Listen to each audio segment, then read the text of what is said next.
Hey, everybody. Welcome to another episode of the Gold Coast Podcast. Today, we have another big baller in the house. Very excited. A personal client of ours, and nothing I like more than hearing some of these business people's entrepreneurial journeys. And we definitely have an interesting one to talk about here. So, Franco Daza grew up in an entrepreneurial household where business was a way of life. His father owned agricultural farms and later security companies, while his mother balanced raising the family with a background in architecture. After moving to Wellington, Florida, both parents transitioned into the construction industry, laying the foundation for Franco's future. From a young age, Franco worked alongside his parents in residential construction, learning every aspect in the business. While he was never the guy swinging the hammer, he quickly developed a strength for managing projects, visualizing outcomes, and selling ideas.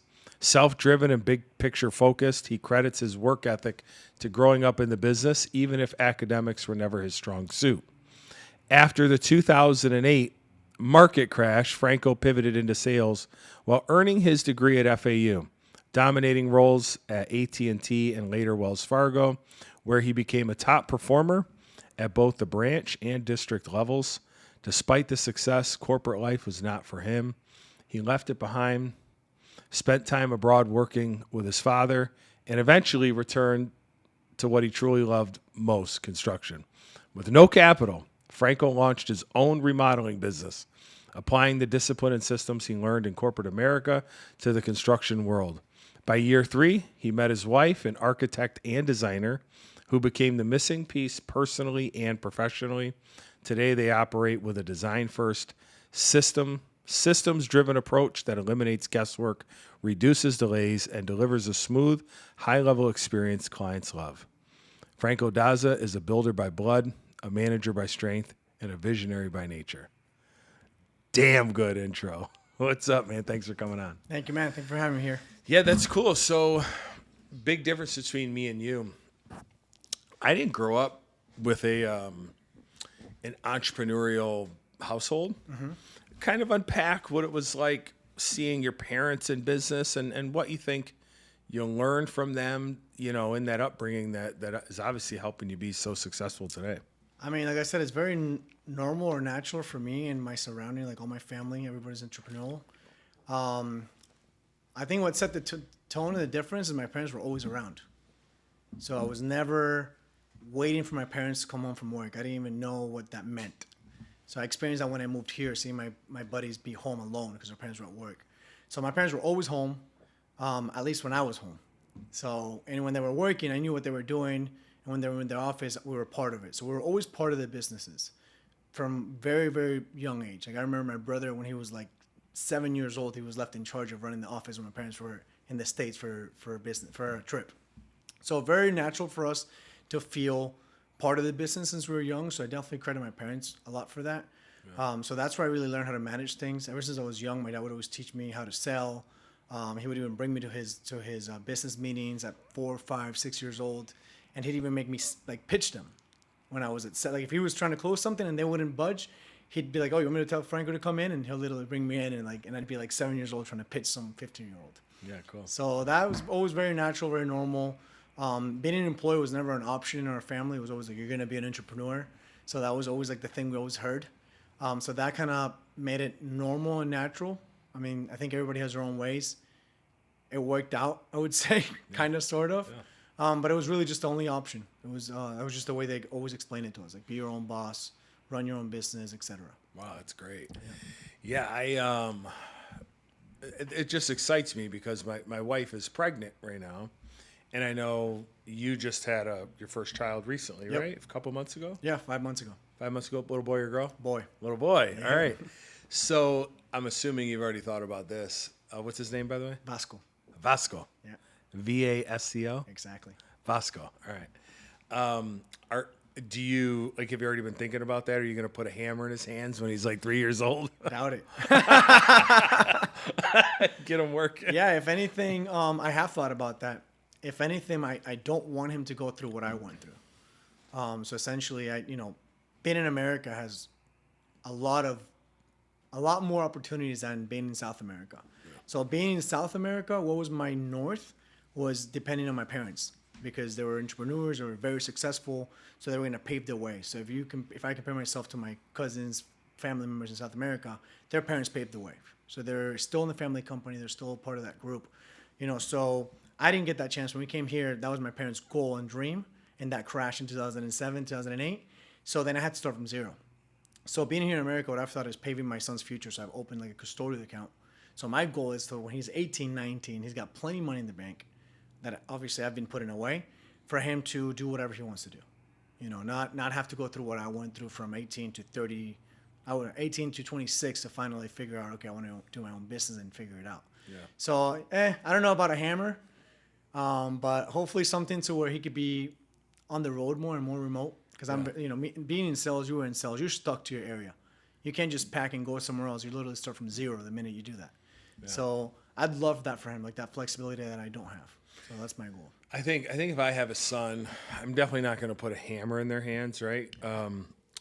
All joking aside, but I would want him to see me in meetings, maybe watch a podcast, maybe come to a sales call or just be around what business is. 100%. And even a young girl too. Listen, if a woman wants to be a professional and chase her journey, I have no qualms about it, just so you know. Yeah. I just think as a man, it's our duty to give our wife the choice of what she wants to do, right? Yep. That's my personal take, but to each their own. It's all personal decision. But yeah, so tell me about the business. What's the average job you take on? Is it kitchens? Is it baths? Is it additions?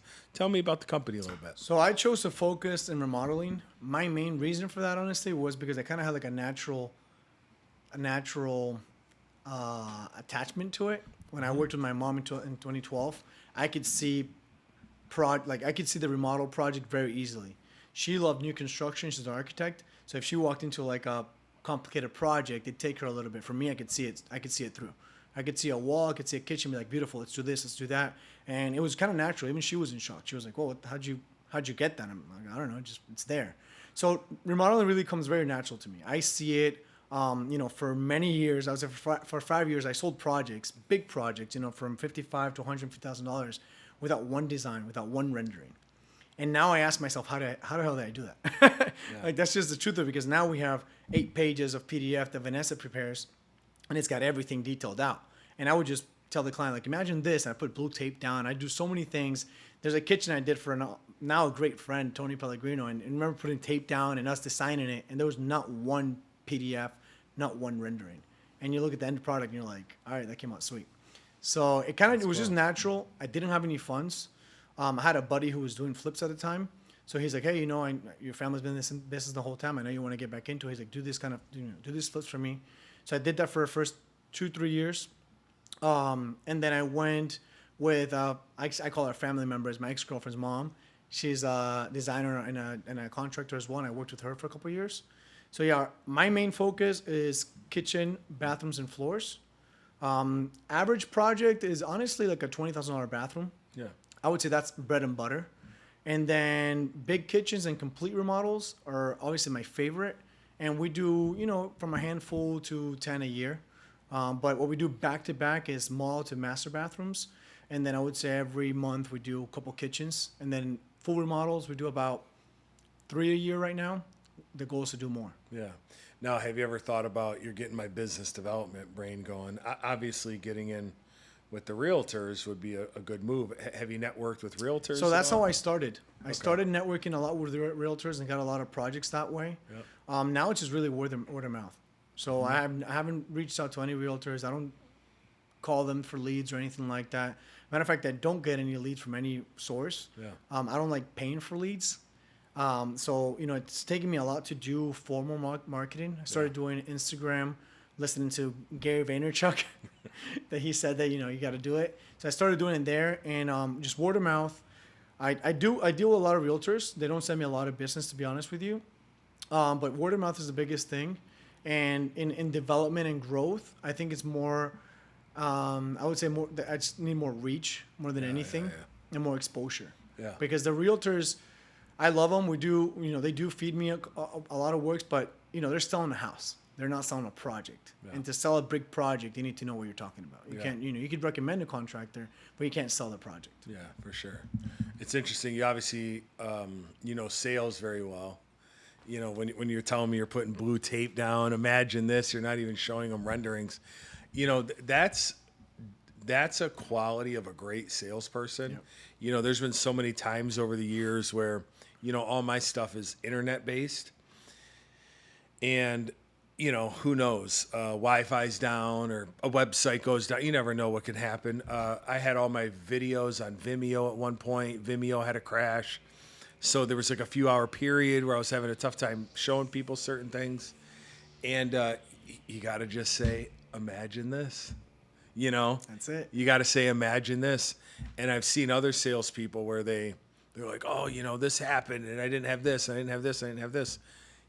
Sometimes shit hits the fan and you got to be really creative and you got to get your creative mind going and get the prospect's creative mind going. So that's pretty cool that you're able to. And going to the topic of sales, I always tell my clients this from the moment I talk to a client, I try to build rapport, which is what I learned in corporate. Yeah. But my biggest thing is helping them understand that I'm not there to sell them. I'm a great salesman, thank God. But I'm not there to sell them. I tell them honestly, I'm not here to sell you. If I was here to sell you, I'd sell you. Yeah. What do you need and how can I help you? Because in 3 months that I'm done or in 2 months when I'm done, I want you to bring me back for a beer. I don't want to be that contractor that took your money and left. I want to be that contractor you felt that helped you, that you're going to bring back for lunch or dinner, and that you're going to refer a million times. And that's exactly what I tell my clients. And I tell them, don't get scared. I'm a great salesman. I'm not here to sell you.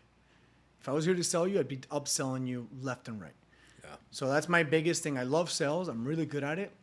But I learned at a very, very young age that we're this far from being crooks. Oh, yeah. So we're just a step away from ripping someone off or just taking their money. Yeah, and you bring up a good point too.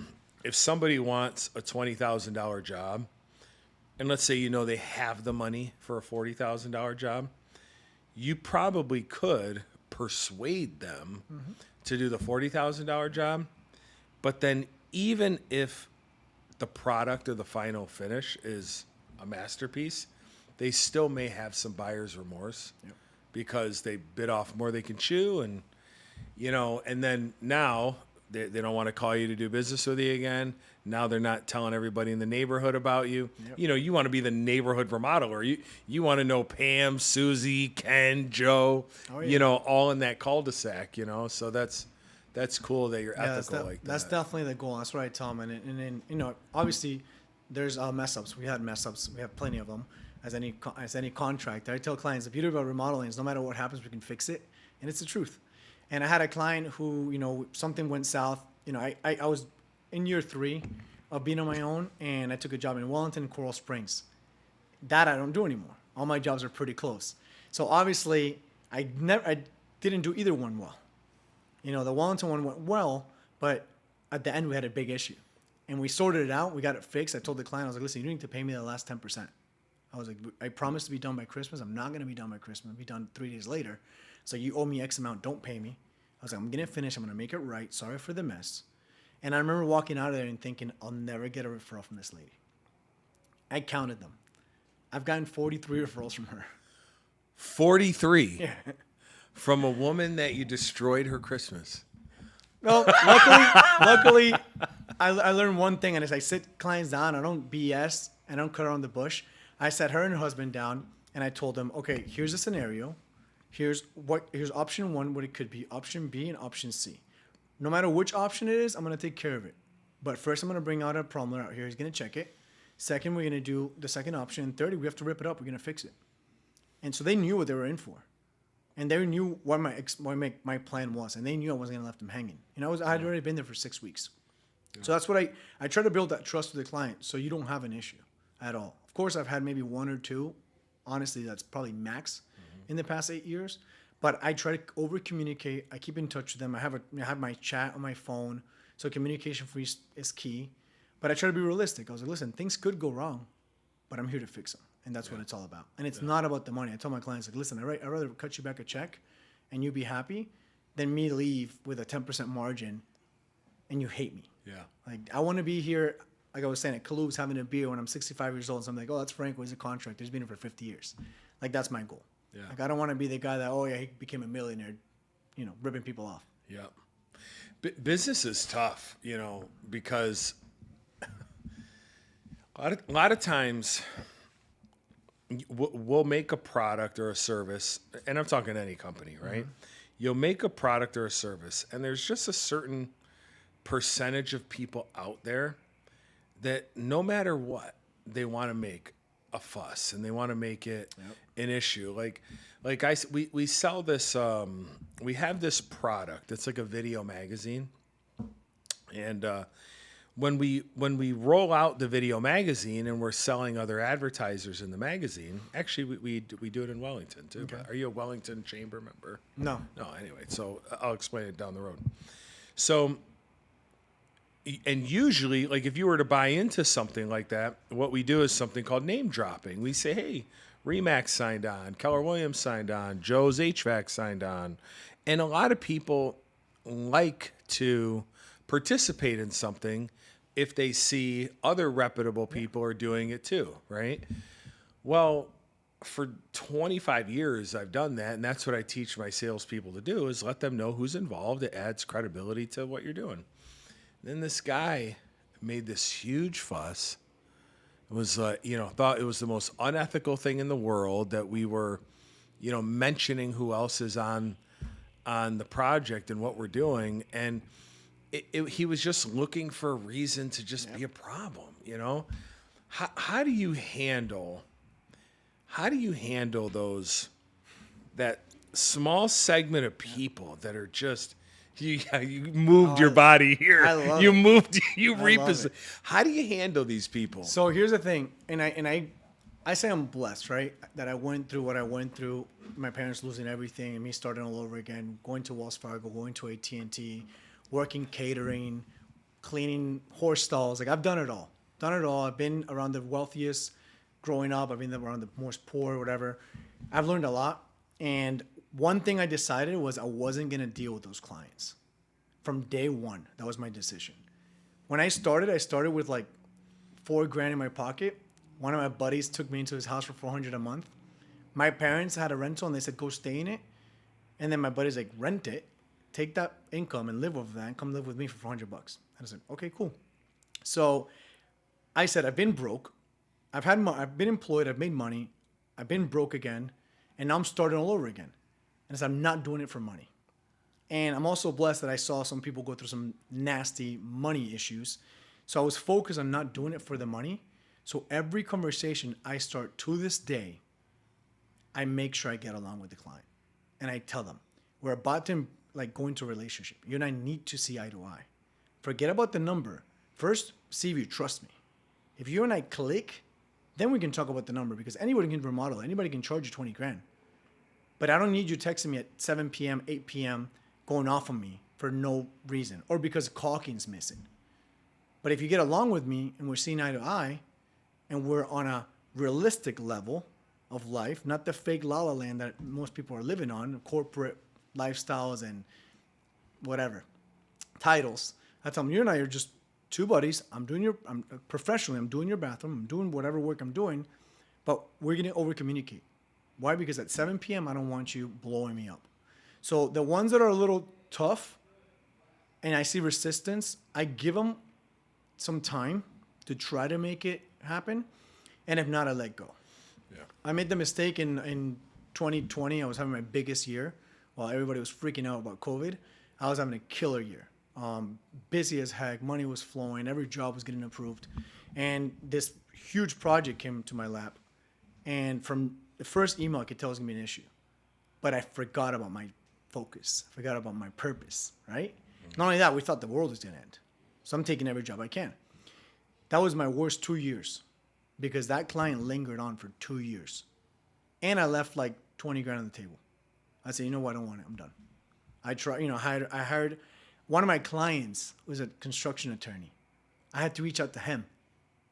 And he opened all the emails. He's like, from email 1, he's a red flag. He's like, so it's not you.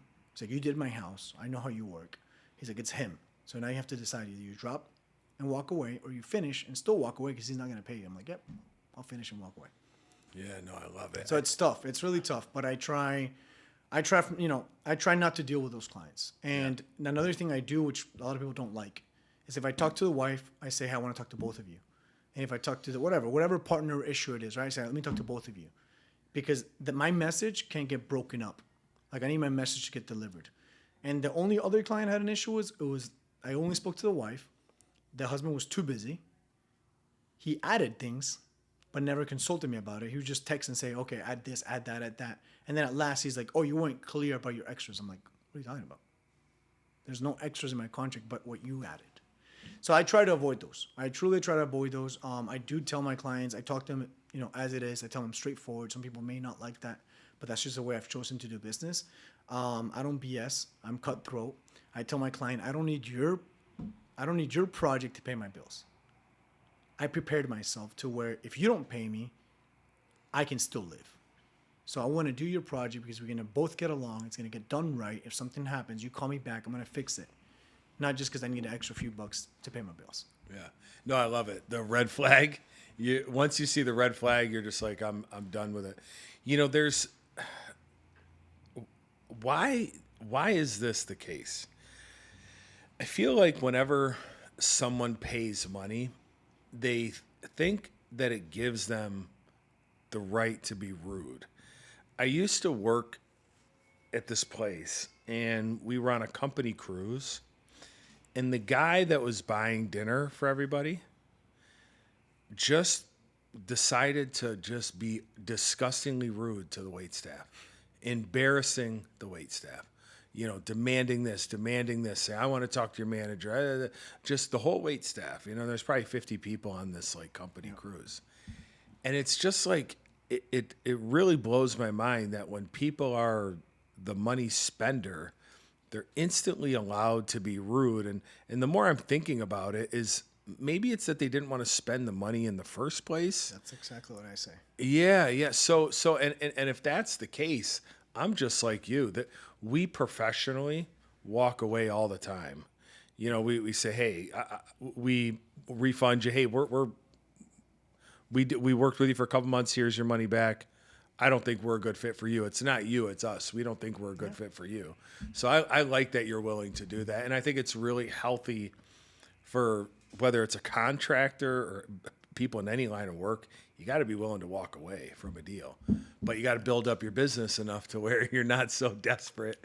And that's why I for tell that them, deal. I'm blessed. Even when the few months we've been slow, I would say that this past year, I haven't taken any job out of this, being desperate.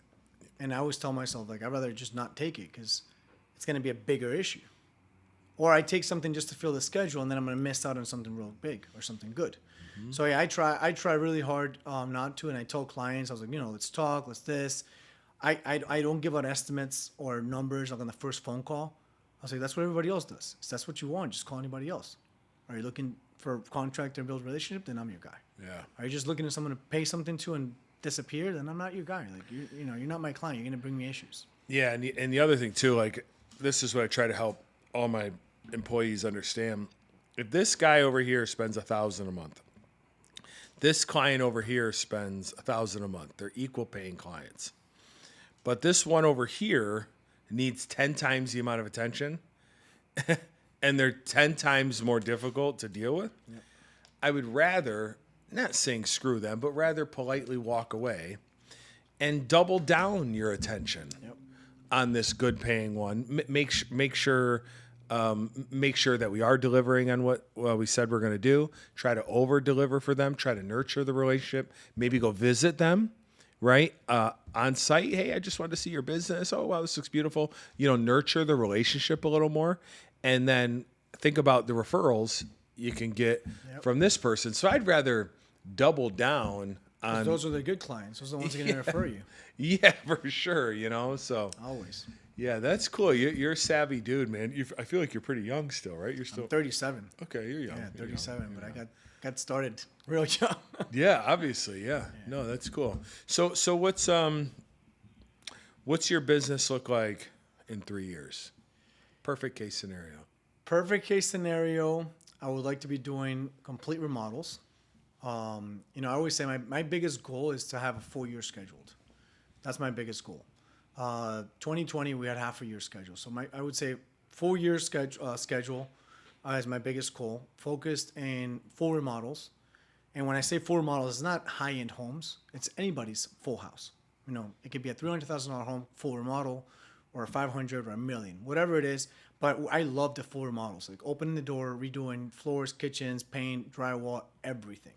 I like those a lot. That's where most of our value comes in because we can get those done way faster than most of our competition just because I've narrowed it down to my systems. So I like those a lot. 3 years from now, I think definitely expand a little bit. Either expand or just do bit more local business. But I wouldn't mind expanding to like the Jupiter, Palm Beach Gardens area. I've enjoyed that area a lot. I've been in the Wellington, West Boynton, West Lake Worth area for the past 8 years. But, expanding a little bit would be nice. Having a bit of a more solid team would be great as well. Yeah. What, yeah, very cool. I think, how do you, married, obviously happily married, for a long time, right? 6 years now. 6 years now? Well, not a long time. She was in business. She's helped you in the business too, obviously. Yeah. So how are you with this, your son being born, Vasco, right? Did I get that right? Okay. How are you now balancing professional and family So time? the one thing I was 100% sure of is my wife was independent when I met her. She was successful architect designer in New York, working full time. And since I met her, I told her, I was like, one of us is going to work because the other one's going to run the family. So I was like, I have no problem. My mom was the boss, right? And there's a lot of very powerful women around me. So I said, I don't have no problem with it being you. Like, I could be the stay-at-home dad. I don't care. But I was like, but it's going to be one of us. It can't be both of us. Like, there just can't be two leaders in the house. It just does not work that way. And I was like, I'm not going to pay someone to raise our kids. Or I don't want to come home after a long day to nobody. So what's the point? Why am I working so hard? Yeah. So she, after like year 2 of being married with me, she quit her job and started working with me. She's home. That was our main focus. We're trying to hire. We're actually actively looking for someone right now as a designer to hire in her design business. She still has her business. She still makes her own money. I bring her into my projects. She builds separately. So I still want her to be independent. I still want her to do her own thing, but I want her to be home. Like my goal is like for her to be able to be home. Of course, there's days that she might decline or whatnot. But as of right now, she's home. She's with Vasco. Our goal is not to put him into regular school. I wouldn't say homeschool, but something different. I don't want to put him through the whole school system that I grew up in. I don't think it's ideal. So, and she's on board with that. So, with Vasco now at the house, I want to be more home, obviously.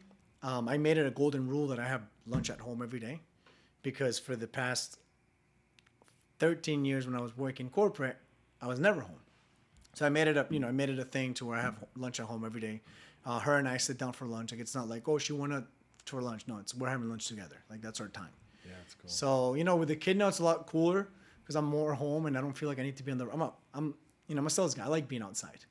So now I make myself stay home or work a little bit more from home, make calls from home, make more time for the kid. And I want to be there. I want to be around like my parents were around. Yeah. Even though they worked hard, but to me, I always felt like they were around. And my dad tells me, like, I wasn't always there. I'm like, I felt like you were always there. Yeah. So that's what I would like my kid to grow up with. Yeah, that's cool. So this is me because this is a question from me directly to you. I grew up without much family, right? So, just a single mom. What was it like the very first time you looked into your newborn child's eyes? Oh, man. Like, describe that. Describe that to me. It was, so I didn't want kids from 2012 to 20. You're getting emotional thinking about it. 22. Wow. I was like, no kids. I don't want kids. It had a lot to do with the money part. Yeah. Because I felt like I had no money. I grew up thinking my parents were filthy rich. They weren't. But they did a very good job at raising us and making us feel like we didn't need anything. So I grew up thinking like we had it all and it was always going to be there. So then when it wasn't there, I was like, yeah, I don't want to bring a kid into this world. Like I still remember days I would go to Publix with my mom at 18 and be like, oh, we're going to buy grapes. And she'd be like, no, we're not. Too expensive. And I never experienced that in my life before. So that's why I didn't want a kid because I was very worried about the money part. So I always said I'll get married when I can support a family, and I'll have a kid when I know I have plenty money put away. So when I finally when I finally went into the thought of having a kid, my wife wanted one, obviously 24/7, and then I gifted my dad a book. It was called You and I, where the dad has to fill out. It's popular on Instagram. Your dad has to fill out a bunch of questions. I read that book and I'm like, oh, dude, I have to have a kid. Like, that's the purpose in life. So seeing the kid for the first time was wild because I talk to the belly every day.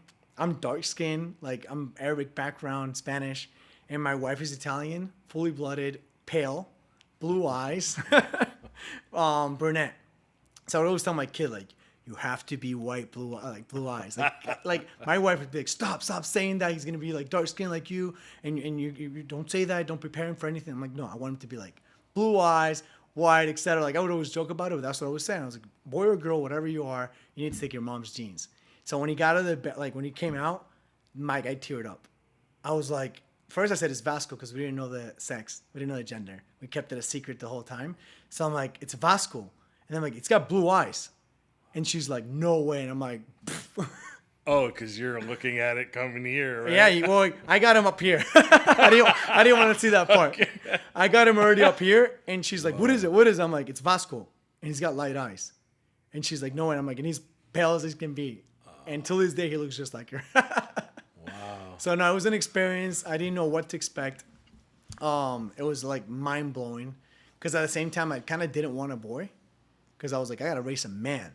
If it's a boy. If it's a girl, my wife's got to do the work. That's exactly how I saw it. I was like, if it's a girl, my wife's going to do a great job of raising a woman. If it's a man, I got to watch every step I take because I want to raise how I was raised. You know, I want to be like my dad was to me. So it was like realizing it was a boy. I was like, oh man, here we go. That's cool. So you got your blonde hair or you got your blue eyes. Blue eyes, brunette. Now watch your next child just come out. That's Middle what my mother. Eastern. Yeah. Just that's what my mother-in-law said. She's like, he's gonna have light eyes but big dark skin like you. I'm like, yeah, we'll see. Yeah. Be interesting. Yeah, very cool. Yeah. So help me out as a new dad coming here. What's the first night like when you take your child home? It's not like they give you instructions. Nobody comes home with you. Yeah, no instructions. So I have a different view in life than a lot of people, and I always criticize the noise because the noise is always the wrong. Like you always hear so many things, like how expensive it is, how you don't sleep, like all these crazy things you hear. And I'll tell you because you're expecting one, don't pay attention to any of that. Obviously, the money part, like I set aside a lot of money because I was like, oh, it's gonna be so expensive. So I put aside a ton. I opened this custodial account. I prepared on that aspect, but nobody tells you this part. And I'll tell you, coming from a household where my mom's like the queen, and where every girl around me is raised like they're the boss, like they're the alphas. Like my mom, my wife's mom, my wife, my sister, every woman around me is an alpha. Wow. So I've had to tone down my wife because I told her it can't be two alphas in the house. So and I always tell like, look at our houses, like look at around us, like you don't want the two alphas, like it's gonna be a fight all the time.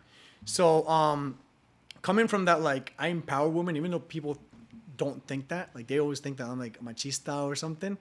I empower women. I like seeing them and seeing her at that, like how vulnerable they are. Like that's the toughest part.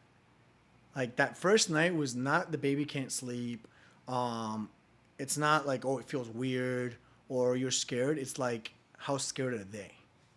And they don't tell you. Wow. Because they want to, they're strong, right? They don't tell you, but they're broken inside, dude. And that was the hardest part for me. And I have two, 3 friends where I talk like deep about life with. And like we would talk about everything. I'm like, dude, you didn't prepare me for this. And they're like, yo, we forget. Yeah. But yeah, like, you know, her hormones, like that's normal, like random crying. And you're like, what's wrong? Oh, I don't know. They don't know. Like, it's not like we're to have dinner, I don't know. It's like they don't know. Like, their hormones were everywhere. Like, they just took a baby out of them. Yeah. So that was the toughest part, man. The sleeping, maybe because I'm an entrepreneur and I don't sleep already. Yeah. Sleeping was not much of an issue. Like, yeah, we're having those nights where he wakes up 3 times, 4 times, and she's having a hard time because he's not sleeping. But I don't think that's hard. I think the hard part is the emotions. Like, even today, I picked him up before coming here from his nap, and I hug him, and my wife starts crying, and I'm like, what's wrong? And it's like, it's just her hormones, her emotions. Like, she's happy to see what's going on. Like, nothing's wrong. Wow. But she's just happy to see that I'm present, that I'm there, and, that she's enjoying the process. So that I would say that's the hardest part, and nobody talks about that. Yeah, no, thank you for the insight. Remember that it's not just me and this kid coming. There's a wife I got to think about too. Because you can do, you can get the kid stop crying. Yeah. There's a lot of things you can't do. There's nothing you can do for your wife. Even when she's in labor, like my buddy told me, he's like, you're going to be useless. You're going to feel useless, but you're playing an important role. It's like, don't leave. Because I kept saying I wasn't going to be there. Yeah. Like, she's there screaming, having a hard time, and you can't do anything. If you tell her, oh, babe, it's going to be all right, it's not going to be all right. They're going to kill you. Yeah. Like, you can't tell them anything. So, like, that's the toughest part. Labor, you're feeling like you really can't do anything, especially, like, you said you're a provider. I'm a provider as well. Like, we want to be there for them. There's nothing we can do. And then when the kid's born, it's just all mom. Like, they're the ones who can do everything. They can feed them. Like, we can change them, but we can't feed them. We can't nurture them. So there's a lot of things we can't do. And that's like, to me as a provider, it's like, I can't do anything. So I would say that's the toughest part out of all. The rest is. So I got really emotional the other day, kind of along the same lines of what you're saying. So I was married before for a couple of years, just the wrong girl for me. I was the wrong guy for her. Yeah. And she got pregnant as we were kind of on the fence. So she got pregnant, and I was like, oh, all right, well, maybe I better stick this out. So she had a miscarriage, and that was 8 weeks in. So when we got the Ultrasound? there was no heartbeat. And this was totally new to me. We had a very emotional night, I remember. And then the next day, I think both of us were like, man, maybe that was a good thing. We're not right for each other.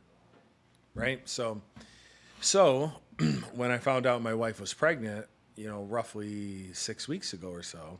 Congrats. Thank you. That miscarriage was always in my back of my mind. And I noticed my wife becoming very, she gets emotional every couple of days. Like, I really want this baby. I really want everything to be okay. And I'm like, babe, everything's going to be good. Yep. So in the back of my mind, was kind of dreading this ultrasound just because of her. Yeah. I didn't want her to hear the lack of a heartbeat, and then my wife be an emotional wreck, going through the emotions of, am I not healthy? Am I not a fit mother? So when the doctor did the ultrasound and I heard the heartbeat, dude, I lost it. Yeah. I mean, lost it emotionally. I quivering lips, like, you would think my entire family just, passed away or something. But really the emotions were about her. It wasn't even about me or the child. It was really about her. Yeah, that's what it was like for me. It was from the moment she gave me the news, she had her doubts, like, and I quietly had my doubts. Like, I was most scared of not a healthy baby. Like, that, so many things happen, right? So many people have a hard time getting pregnant. So there's a lot of things that I was like nervous about that I never kind of talked to her about. I would always tell her, like, listen, I know you want this kid, but relax. We don't even know if you can get pregnant. So don't be so stuck on the idea. Like, be a little more flexible. And then when the whole process started, a lot of things like she'll be nervous about. I said, listen, God has a plan, and you have to trust it. Like, don't overthink it. Like, everything's going to work out. Just relax. And then if the times that she was nervous, I'd be like, it's okay. Don't worry about it. You're going to be a great mom. Like, it's going to be fine. So, yeah, those months are tough, man. And you just got to be there for them. Yeah. That's really that's really where you see that beautiful role of, like, husband and wife, and you're creating a family, and you kind of got to be there for each other, because it's just you two in that moment. Like, nobody else is there. Nobody else is living that experience. It's just literally, and that's where I feel like you grow a lot bigger stronger as a couple, because those 9 months are a roller coaster. Yeah. In every aspect. You did it at a good age too. Like, I don't mean this to antagonize anybody that has a child at a young age. I don't at all. But I think about myself at 22 versus 42. If I would have had a kid when I was 22, I mean, it would have not turned out the way this child's going to turn out at 42. So I feel like you did it at a good age, mid-30s. You know, you're mature, you're financially sound, you're emotionally sound, I believe. Somewhat. You're making it look pretty good. But I think our children deserve that. They deserve to have a strong financial opportunity, but just as important, if not more important, a mature relationship with the parents, a good emotional relationship with the parents. There's not going to be any yelling in this house. This child's not going to wake up around fights or anything. Like, no way, that's not going to be in my house. It's not going to see alcoholism. It's not going to see drug use. It's going to see me putting my wife on a pedestal. It's going to see how much I still love my wife. It's going to learn that, there is a bond between men and women, and that's just the complete opposite of what I saw growing up. So I'm excited to join fatherhood with you. That's you're on the right track. No, that's our goal as well, and that's what we said it when we first met. And she talked about a kid. I was like, listen, it's not about just getting married and popping out a kid. I was like, that's not what I want. Like, you and I need to become like best of friends, because when that kid's gone, or God forbid something happens, and we just had a kid to have a kid, and we didn't build a relationship, then we're done. Like, the goal is that we're never done. Like, this is just an accessory to our life that's going to be part of our life, but it's not the only thing tying us together. Yeah. Because you see that all the time. I see plenty of couples that their kids are the only things holding them together. They turn 18, boom, divorce. Yeah, I have an opinion on that too. Like, I'd be curious to hear your opinion, but my opinion is this. I see some couples that the reason they're together is the children, and they're both just sacrificing, I'm going to tough this out till the last one's 18. Yep. So it's 8 more years of misery, right? 8 more years of arguing, 8 more years of drinking and drug use, 8 more years of each parent not being the best version of themselves. I'm like, that child is probably better off with a divorce and going to 2 happy households versus one That's my thought. One happy household. 100%. Do you agree? 100%. One unhappy household. 100%. I mean, this is the conversation I have with my wife, like, till this day. If we're having like an argument or something, and it gets too big, I tell her, listen, it's either work it out, or you go your way and I go my way, because I'm not gonna be miserable. Like, I don't want that lifestyle. And I've chosen in my business, and I choose it in my personal life, even with my subs. Like, if I don't get along with them, we're not doing business together. Like, there's no, I don't like that differences, or like that alpha tough guy. Let's always have our gloves up. Like, no, dude, it needs to be relaxed. Like, it needs to be fun and have, enjoyable for everybody. And you feel that. You go into somebody's house and you can feel the energy. You're like, okay, there's horrible energy in this house. Like, something's not right. Yeah. And you go into other houses, you're like, oh man, this feels amazing. Same thing with couples. There's a lot of couples I don't hang out with because I'm like, it's not enjoyable. Yeah. Like, you feel it's tense between them. It's like, no, I don't want to be here. There's and nothing. The kids see that and feel that. For sure. I hate it when you ever go out with a couple and you'll hear the husband say comments. The wife maybe has a glass of wine, having a fun little time, getting a little loose, being a little fun, and then the husband will grab her drink and move it, or say a comment like, "Oh, you're so annoying," or "You're so fucking stupid." I can't stand it. I'm like, whoa, dude, relax. She's in a safe zone. She's with 3 other couples. Like, I instantly know those relationships are not good, and there's a lot of controlling men, and vice versa. Yeah, like, for sure. Women as well. I mean, that's one thing I've always told her. I was like, I don't like that. I don't want that. We've been around those, and I tell her, no, let's not go out with them anymore. I was like, she doesn't enjoy them either.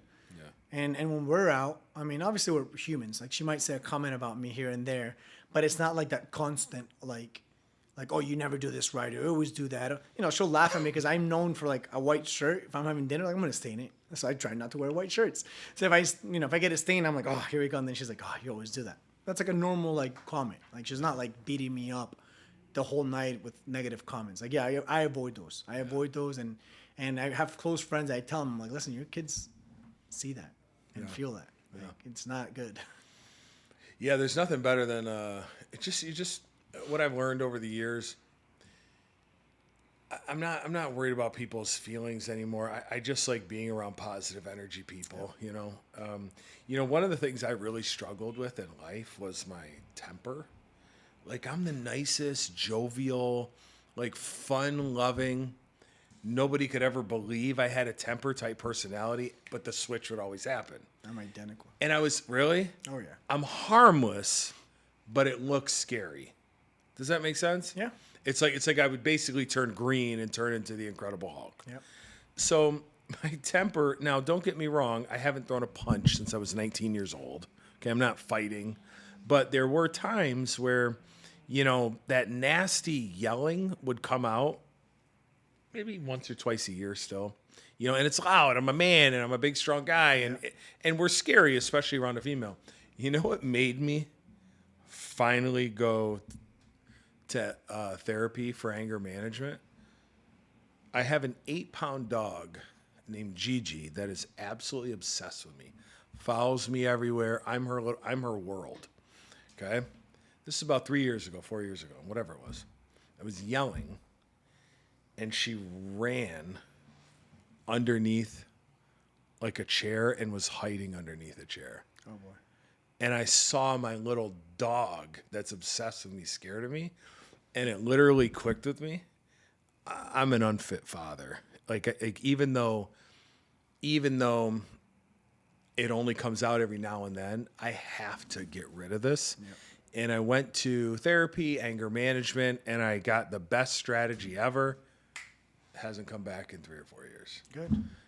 So I'm very excited to start this awesome. patient parental journey. If you need this therapist, I'll give you his number. He's great. Do you know what he taught me? Do you want to hear what he taught me? I've said this on podcasts before, or people that I've communicated with, but it's so important to understand. Because what would happen is my girlfriend might do something that bothers me. She does a second thing that bothers me. A third thing. Now, I don't say anything. Bottles up. What's that? Bottles up. Bottles up. Yeah. And after like the 10th thing, I go from being passive. I was passive 10 times in a row. I didn't say anything. I skip being assertive, and I go all the way to aggressive. And now it's, you didn't freaking do this. Yeah, you freaking did this, and I got to deal with this. And, and then I've had people literally say to me, dude, I don't even know what you're mad at. Like you've just listed off 6 things. Which one do you want me to fix? And what this therapist helped me realize is that the way to be in life is assertive.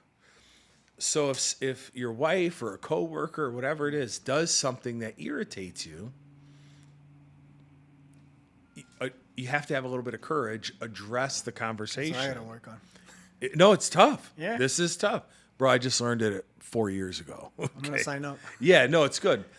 But when that thing happens, you got to say, Joe, Tim, Dave, Paul, hey, I really didn't like it when you did this. You got it. So you got to take the corrective action there. Not corrective action like you're the boss. Just let them know that, hey, that. Don't ignore it. Don't ignore it. So that's called being assertive. And now they can say, oh, I don't want to do this around this person because it really bothers them. And what I realized is that the only reason I was never assertive is because I didn't want to come off irritable. Yeah. And I thought to myself, and this is what he helped me realize, this therapist, what's wrong with being a little irritable here and there? Yeah. Right? So, or being irritated here and there. And there's nothing wrong with it. It's natural. So what I found is that being assertive is the best thing to do with employees, the best thing to do with my wife, the best thing to do with friendships. Overall. There's no more bottling up for me anymore. It's the best thing I've ever learned in my life. Yeah. I mean, it's funny because I relate with that 100%. And it takes a lot. And even my wife tells me, it's like, oh, you talk to them right away. And it's like, I don't like confrontation. I try to avoid it. And then what ends up happening, it's happening right now in a project, not a client, thank God. It was going to be a business partner, but I'm already bottled up. And it's like, I saw things I didn't like. Now it's like 4 weeks in, I'm like, I'm done. Like, and past 2 days, I've been going off on him, telling him, like, we're done. Like, this is not going to work. And it's like, I could have said it, at week 2 or at week 1, but it's like I kind of like hate that like being the guy who's gonna like, hey, we need to talk. Like, I don't like this. Like, we just get started, dude, and you're already telling me you don't like something, and it's like, yeah, well, you're not doing it the right way.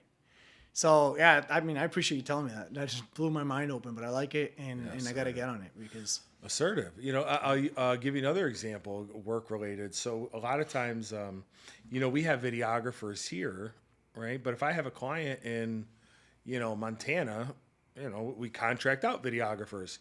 You know, we'll script write the content, come up with the concepts, contract the videographer. Might cost, I don't know, whatever it costs for it to go film for half a day or a day. And then they upload the footage for us, usually in a Google Drive, and then we edit it and post it, right? So we're able to actually film clients all across the country. And, you know, we were working with this one client. We got a great relationship with them, and we're really kicking butt for them. And we got this email from the videographer saying this list of how the past 2 months, 6 things have gone wrong, and we never knew any of them. We never knew that there wasn't enough storage in your particular file. What was his first complaint? And actually, it was just, I think our something weird happened, some technical issue. It wasn't even our fault. If he would have just said, hey, there's not enough storage here, and just emailed us directly, we could have been like, oh, quick fix, boom, boom, boom, take care of it. He allowed himself to explode. to go that far. Yeah, and he emailed the clients into it too, which was also really unprofessional. And so assertive is, dude, I'm telling you, this shift has made me unstoppable because no situation ever gets the best of me ever. And I mean, I apply it to the T in my business. Like I've only had that one client I mentioned that things bottled up, but the rest I over communicate. And it's my wife always tells me, she's like, well, why don't you do it with your family as well? Yeah, I'm not going to do with my pregnant wife right now. I'm just going to withhold everything. I'm just going to be passive on everything. So yeah, with my clients, I communicate everything. I don't let anything get to a level where they're going to be upset or I'm going to be upset. Like we always communicate with my guys in the job site, same thing. But in my personal life, I got to get better at that. Yeah, 100%. Well, and you're just realizing it now too. So, it took me a little bit of time to practice it, and I remember, certain things would happen, and you kind of got to practice it, and you got to get a little courage to say the thing. Hey, John, I know you did this. Do me a favor. Can you not do it? It bugs me. And their response is usually, oh, I'm so sorry. My bad. Oh, bro, totally cool, right? You're thinking, you're like fearful of the response, and actually people end up appreciating it because they don't want to bother you or irritate you, But yeah, man, that's I'm embarrassed, like, and maybe this is something I should speak about more often. A lot of people talk about alcoholism. I was never an alcoholic. I was a partyaholic. Like, I liked girls and being social, but I was never an alcoholic. I was never a drug addict. I recreationally did drugs when I was younger, but I was never an addict. It was always, it was never it was a vice, but it didn't have a hold of me. Yeah, and control you. And I like gambling. I don't have to gamble ever. I don't have any. Nothing really has control of me. What did have control of me was my temper. It really did. And my temper. I connect with that. Really? Interesting. Okay. It destroyed relationships. It destroyed athletic opportunities. It destroyed my reputation, which is the most embarrassing thing to admit. There's nothing more embarrassing than being a guy who can't keep it fucking cool. Yeah. That's probably the least masculine thing to be said about you, is that you don't have any composure, right? Like, that's why we admire Tom Brady. That's why we admire Michael Jordan, is just like the stoic composure with intensity in the most high pressure moments. Yeah. So to me, it's almost more embarrassing than being, overweight, losing my hair, have no money. To be a guy without composure is the most embarrassing thing ever. You know, so it was a non-negotiable that I had to eradicate myself from it. So. Oh, that's awesome. Thanks for sharing. Yeah. Definitely opens up a whole new thought. And I definitely know I got to work on that. Like I said, it's funny. It's only in my personal life, not business, not publicly, not with friends, but it's like in my personal life and family. It's like, I'm either super quiet because I know if things already irritate me, I'm going to explode. So I'll stay there and just be quiet. Family's tough. That's even bigger hurdle, right? Because you know each other so well, you know. Yeah, that's tough. I'll give you the guy's number. I got you. My wife's gonna love it. Yeah, he's awesome. He was awesome. I haven't talked to him in years, but honestly, he was a man's man, and you know, I will say this. This is no insult to women counselors out there, or psychologists, or therapists, whatever. I couldn't fathom talking to a female. That's funny. Because I felt like it's impossible for her to understand it. I see that. That was just whether I'm right or I'm wrong. I've gone to a lot of therapy. I mean, since I was like 12 years old. Yeah. Counselors, therapists, nothing psychiatric. It's always been like family help or like self-help. It's always been women, now that I think about it. I don't think I've ever talked to a man. Interesting. And I've gone through a bunch. Like even before, in 2014, when I decided to go back to Colombia, when I was there, I was seeing a therapist for a long time. And then when I made the jump, it was after a conversation with her, I was like, I got to move back.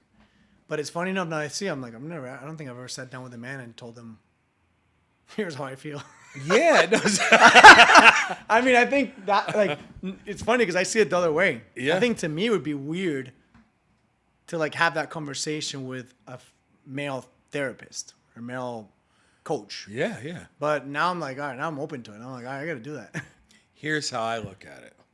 Like when you go and get a massage, do you ask for a male or a female? Depends. So I was a triathlete for a long time. Okay. So, and like intensive workouts, you know, CrossFit, triathlons, etc. So it was weird at first coming from a very alpha mindset to have a man touch me.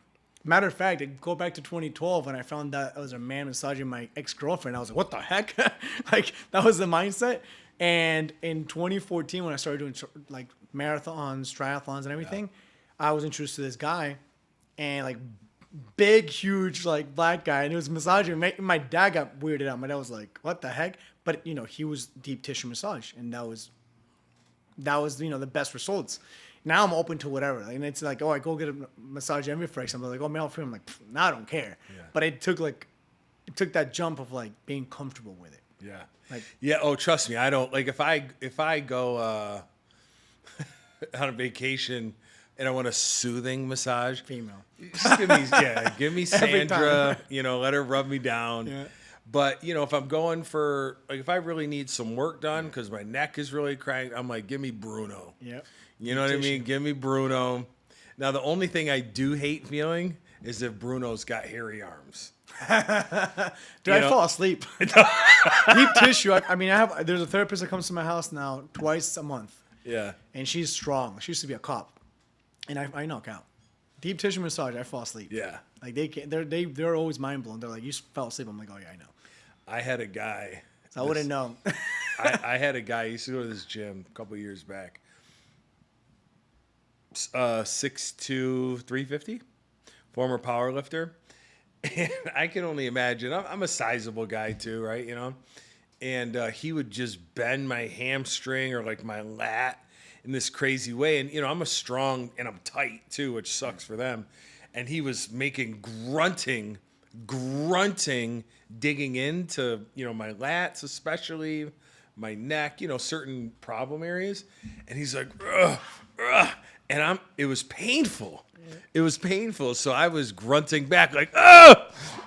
So, and like, you know, I remember seeing people kind of come into the gym. They would just see 500 pounds of men just grunting at each other. Like, what the fuck is going on over there? but I needed a deep tissue because Kelly can't give you a deep tissue like that. There's no way. Nah, it's No I mean, way. I've had a few that can, but it's You want a guy like him, you know what I'm saying? Get in there. it's not the same. Yeah, there's definitely a big difference sometimes, and I found only a handful of massage therapists, females, that I can say like, all right, that's a deep tissue massage. So a male psychological therapist, I believe, adds a little different. It's got to. We're different for a reason. For That's sure. what we said. Like For we're sure. different for many reasons. We're both amazing, but there's things that women excel at. There's things that men excel at. Yeah. And you'll find the mix of it, but there's definitely, the percentages are higher on the most common stuff. Yeah, we've been going for an hour, man. This is Beautiful. Yeah, I want to try to keep them a little short like this. Not too long. We'll be able to make a lot of cool clips. But is there anything that you want to touch on still that about your business, about your family, about why people should do business with you? Is there anything else you want to dive into? I mean, just to finish it off, I would say, my main reason for doing what I do and why I'm doing it is to do right by people. I have a lot of friends asking me, or even, my closest friends are in construction. They're like, "Oh, what's your secret?" And I always say the same thing. I pick up the phone, I reply in a timely manner, and I under promise and over deliver. And then lastly, I don't do change orders. My mom will get really mad that I need to change orders. That's where you make the most money. Because no one's going to believe you that change is $50. If you say $1,500, they're still going to pay it. So I don't do change orders. I tell my clients, once we do this number, unless you drastically change something, I'm not changing the price. And guess what? I'm going to be the guy recommending you to do something extra, and typically I'm not going to charge. Yeah. Because I get carried away and I like it, and I'm like, oh, you know what? Let's add this or let's add that. And like, how much more? Don't worry about it. It's not going to cost me anything. And even if it does cost me, I get more satisfaction knowing that. So that's my main thing with telling clients, and that's the message I try to deliver in the first 5 minutes of a conversation, is letting them know, like, listen, I'm not the typical contractor. I don't want to be the cheapest, but I want to be the guy that you trust, that obviously understand that you got to take money home. It's business. It's normal. But that you're paying the right price and that you're getting a white glove service, which is what I learned working in corporate, that nobody else gives you. And that's what I continue to give to my clients. I mean, I have clients call me for flicker and hi-hats 3 years later, and I send my electrician, they swap it out. They're like, how much do I owe you? I'm like, nothing. I'm like, I made money in your project 3 years ago. Like, you trusted me? Like, no, I got you. And they'll call me for the smallest things. Like, I had one today that chipped her quartz countertop. She goes, oh, can you send him out? I'm like, yeah, I called, send my guy out. Do I charge him? No. So that's my biggest thing, like doing it a lot different than the norm. And I have been doing it, and it's shown results, and it works, and clients love me for that. And I love them back because we become buddies, we become friends. Vanessa bumped into Tony Pellegrino that I talked about, his wife at the gym, and they've never met. And she only knew it was my wife because she's seen it on social media. And right away she's like, oh my God, I love Franco. Like, we got to go out for dinner. And that's what I want. That's what I want to build. I'm a small town guy, like country boy at heart. I grew up in Wellington, and like I say, like I would like not to leave Wellington. But if I leave, it is what it is. But if I don't leave, I want to be that guy in the bar that people are like, yeah, we know him. He does great work. Like, he's been around this industry his whole life, and no one to be like, oh yeah, that's that guy that ripped you off. Like, that's not what I want. Yeah. So that's where I would say where I would close off, and that's my goal. Cool. I love meeting people like you. We clicked right away. Oh yeah, and I told you. Yeah, I said, that's my biggest thing. Like, when I click with someone, I already know. Yeah. Like, I don't need to be sold on something. Like, it's just, if I can read you, great, I like it. And if you need to sell me, then that's, I already know there's hidden fees. I'm like this, I'm like this with everybody. Whether someone's a homeless, and I have a very soft heart when it comes to homeless people. It blows my mind that we treat them like they're not even a person. It kills me. Like when people can just brush them, and you got to be safe. But I'll treat someone who's a billionaire the exact same way. I only know how to be me. There's nothing I hate more than people that get a little money in their pocket or a little bit of status, and they just have this arrogance. I don't even want to be around those people. I just don't have any time for it. So, yeah, man, relationships matter, friendships matter, and I feel like you and I are slowly becoming friends, which is cool. Appreciate it. We're going to add links to your website, Instagram, all that sort of stuff. But look in that camera and let the audience know where they can find you. All right, so you can find me on Instagram, Facebook, LinkedIn, our website. So on Instagram, it's DJC_construction. You can use that as well on Google. If you just type in DJC Construction, it'll pull you up to my Facebook, our Instagram, our LinkedIn, our Google reviews, which I started doing 4 years ago thanks to our client. We got awesome reviews on there. And our website's djcpalmbeach.com. Cool. Awesome. Thanks again for tuning in to the Gold Coast Podcast. Make sure to like, follow, and share. We'll see you again.